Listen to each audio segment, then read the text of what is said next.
Hey everyone, and welcome back to part 10 of my continuation of my God of War replay through. So, as promised, I wanted to kind of show you guys just how much work actually went into this game and making all of just basically the lore of the game, because there's so much that went into it, and like you can hypothesize from the next games coming up what they can do with all of the Norse mythology and kind of where they're going to branch the game into further mythologies. But yeah, I was so impressed by it the first time, so I wanted to just kind of go through all of the lore and everything that I found so far and just bring that to you guys.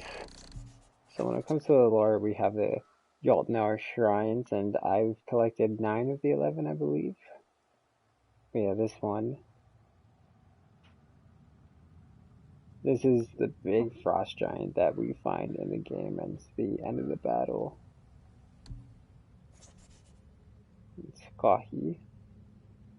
Legendary giant huntress. I'm wondering too, I've made a hypothesis if it was going to happen in the next games where Kratos never actually fought Artemis in the original God of Wars. So I am wondering if Artemis is going to come into the realm of Norse mythology and hunt her down, and then maybe it'll be like her and Skadi will fight each other, or if they'll hunt together. Really excited to see. And then we also got Skull and Hati, which are the two wolf giants. So when they catch, which is, like I said, chasing the sun and the moon, that's the start of Ragnarok.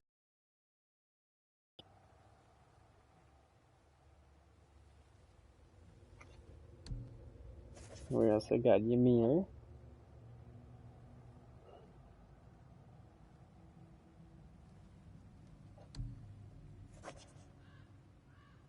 Yeah, the giant king, which enslaved all the dragons. Many, many children, they say. And it looks like, too, when we went to Jotunheim, there's a lot of dead giants around. So hopefully some of them survived and we can see them in previous, or in the next games coming up. Have them almost kind of be like the titans of this realm. Be really cool to have them fight with us, and since I guess Loki would be their rightful ruler now, it'd be cool to have them be able to talk to them and summon them into battle. Then Jormungandr, the world serpent. I can't wait to see more of him. Fight with him. I hope we don't have to fight him. We probably will, because that would be an epic fight, but one that'd be really, really hard to control too. So I'm excited to see what they can do with that.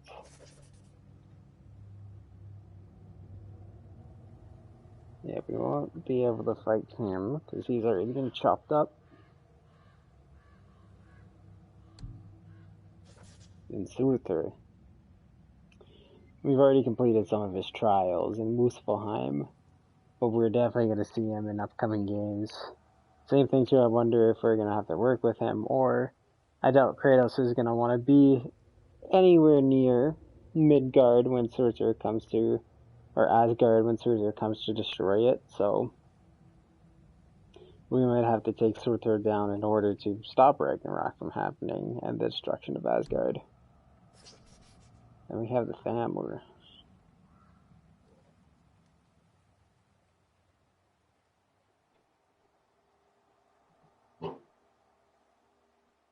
I don't think he was ever able to build that wall to protect the giants from the Aesir. It doesn't look like it, but it'd be really, really cool. I wonder if that's how they'll bring him in, where he did finish it, and that's where we're going to go in the next games, and that's where Loki's going to find his ancestors. Yeah, we have all the lore markers, so read them out.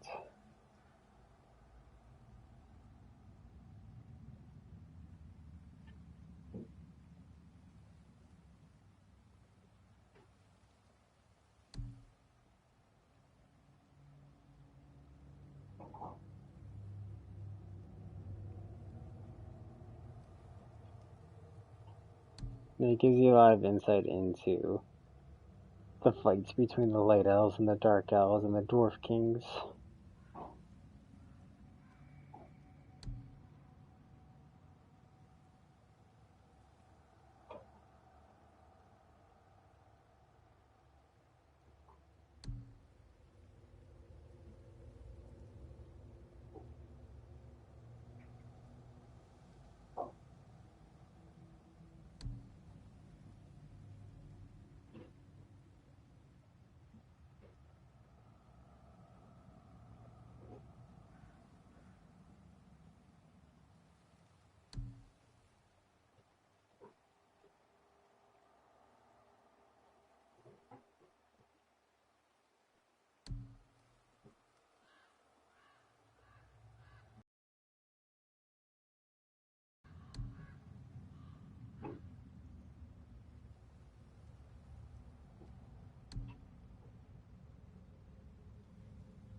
And then these are all of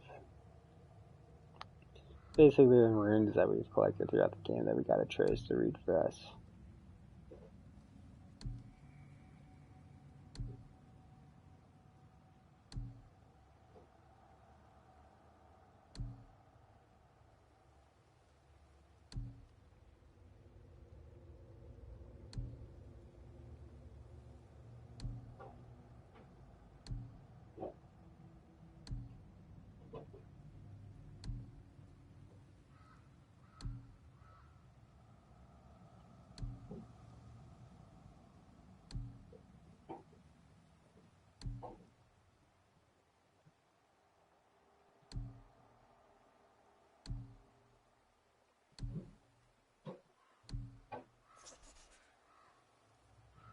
Same thing to all the scrolls that we and the Trace have found.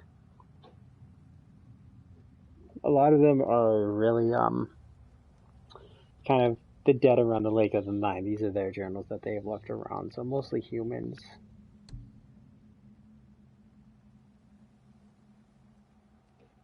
A lot of them realizing the irony of their ways and the pain that they've had to suffer under the gods, and this is their way kind of to vent it, and probably one of the reasons why they were hunted down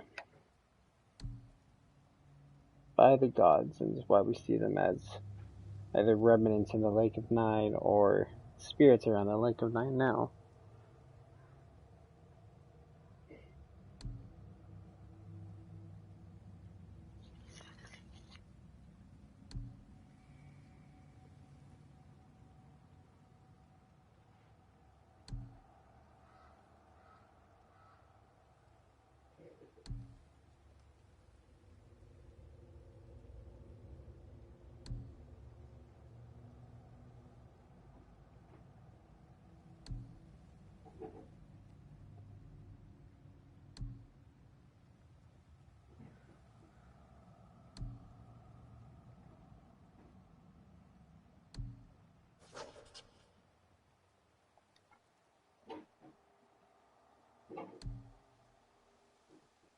These are Mia's tales that he's told us.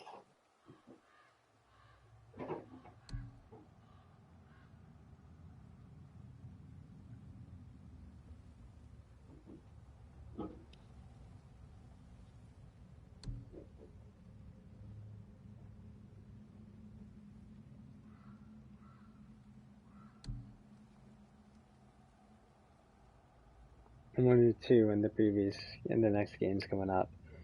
There's a lot of word about how cruel Odin is, especially to his subjects, so I'm wondering if he's gonna grab Atreus or someone close to us, maybe even Ymir, and we'll see Odin's kind of methods of torture and how cruel he can be to get what he wants.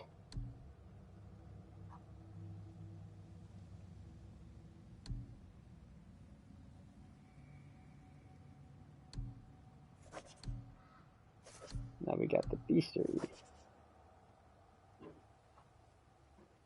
So these are the Draugr who basically, like as you can see here, souls that could have gone to Valhalla, they're warriors, but they're too stubborn to stop fighting, so basically, like after fighting the Valkyries, they would come back as just warped versions of their previous form, and basically the zombies of this realm, but a lot more intelligent and capable.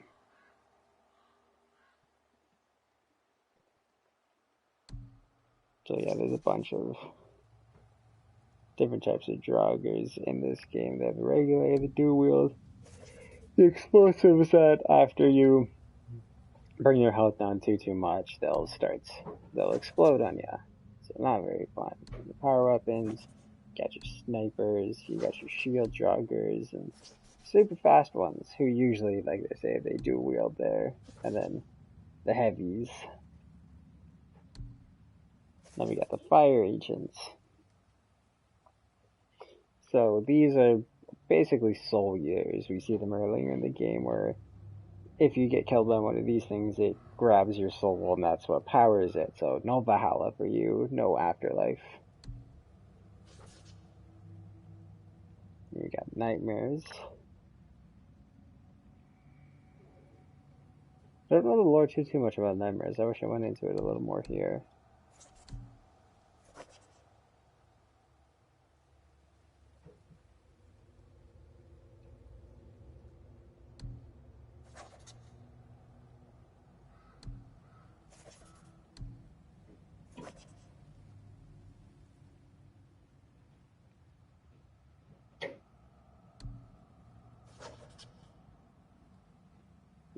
Cool reads.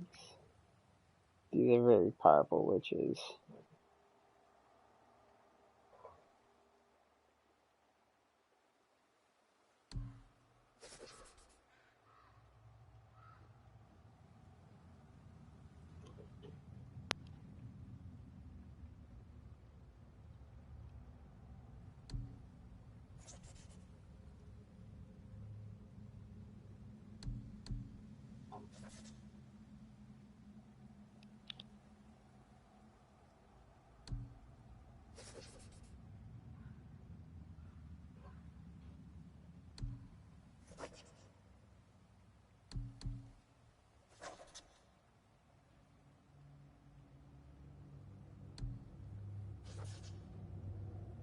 Yeah, we got travelers.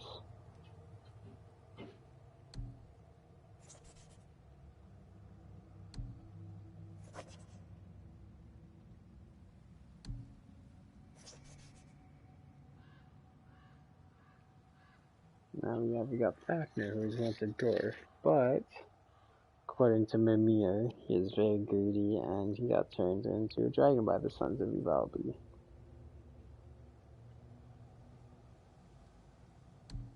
I'm wondering if we're gonna grab his help later on, now that, you know, we've done quite a bit for the dragons and the dwarfs.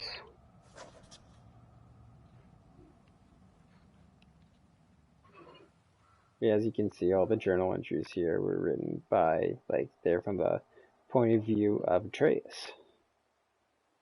So kind of from his point of view, learning a little bit, so that's why they might not have gone too much into detail with some of the things, but still really expansive and cool and fun to read. Here we got ogres. Yeah, there you go.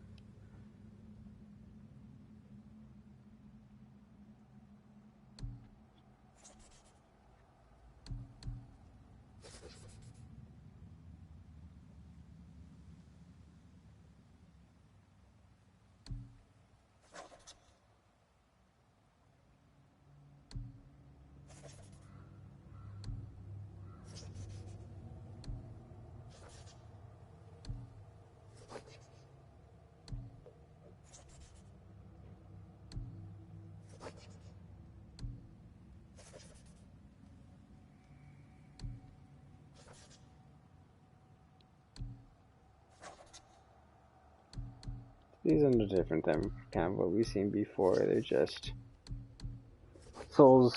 They're the hell versions of all the enemies we've had to face so far, but now we get into the elves. We got the dark elves. So basically, they want to cover up the light just because they find that it enhances their dark magic powers if they block out the light, and that's why they want to control it for themselves.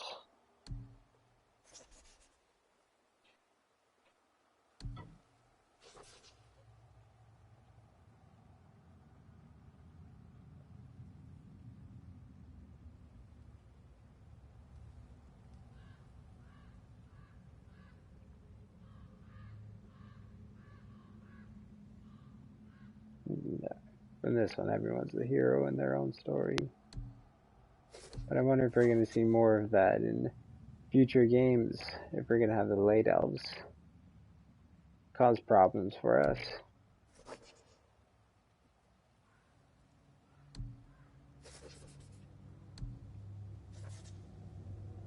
Here we go.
Here's all the Aesir gods that we've encountered so far. So we got Balder, who is one of Odin's sons and brother of Thor, and then Magni and Modi, who are the sons of Thor.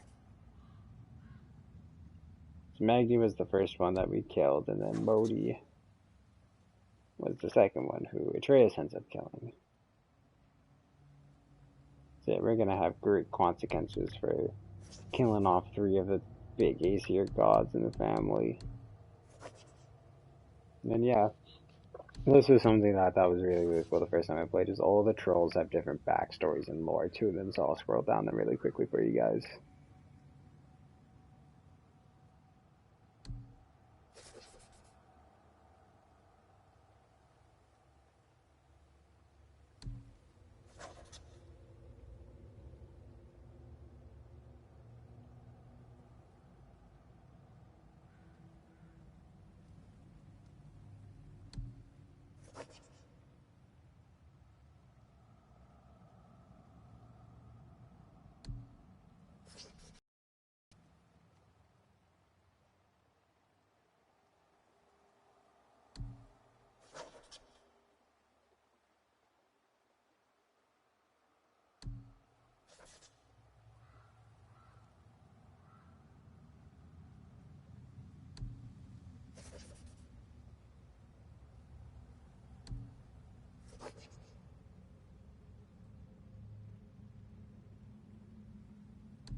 Now here's all the Valkyries.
And even too, when it just comes to the resources you can collect in this game, when it comes from the special items to the armor, they all have their own backstory and what they can be used basically to craft and create for everyone. Won't be able to go through all of them because I don't have all of them for you, unfortunately, but yeah, when it comes to the blades, crazes, arrows and everything, there's just so much that they have put into it. Everything from like the details of the maps, or if I go back to Midgard, I guess you can't see too much of it, but the fog basically represents all the places you haven't discovered yet, and you gotta clear all of it up in order to unlock all these new stuffs. But we've done pretty much everything that we can do, except for some of the mini side quests. But yeah, I can't wait to hop back into this game for you guys. It's really, really fun. It's easily one of my favorite ones. I'm so excited for all of the sequels to come to. There's so much they can do with it. So many epic, amazing fights that are going to be coming to. And just, yeah, I'm so excited.